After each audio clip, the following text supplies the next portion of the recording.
আমরা প্রাধান্য দিচ্ছি কোয়ালিটিকে এবং দেশ কার মধ্যে দেশপ্রেম আছে, কারা দেশের জন্য কাজ করতে চায়, এটাকে কিন্তু আমরা সবচেয়ে গুরুত্ব দিচ্ছি আমাদের সরকার।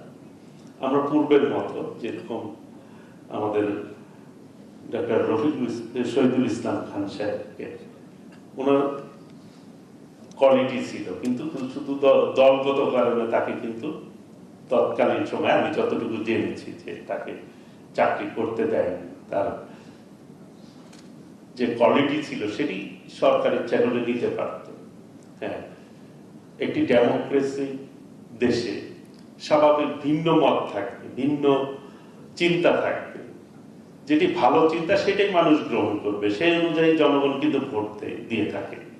আজকে যে আমাদের সরকার, বিএনপির চেয়ারম্যান মাননীয় প্রধানমন্ত্রী দেশনায়ক তারেক রহমানের নেতৃত্বের যে সরকার, জনগণের প্রত্যক্ষ ভোটের সরকার, জনগণের সামনে আমরা একটা পলিসি দিয়েছিলাম, আমাদের নির্বাচনী ইস্তেহার ছিল, সেটি মানুষ গ্রহণ করেছে, আমরা প্রচার করেছি।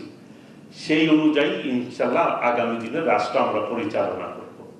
কাজেই আগামীর বাংলাদেশ আমরা সকলে মিলে এই দেশটিকে গড়ে তুলব এবং আমাদের আদর্শের জন্য শহীদ রাষ্ট্রপতি জিয়াউর রহমান এই কৃষি সেক্টরকে সর্বোচ্চ গুরুত্ব দিয়ে উনি কাজ করেছেন এবং বিভিন্ন দেশের বিভিন্ন প্রান্ত থেকে কোয়ালিটি সম্পন্ন মানুষজনকে কিন্তু উনি প্রোভাইড করেছেন।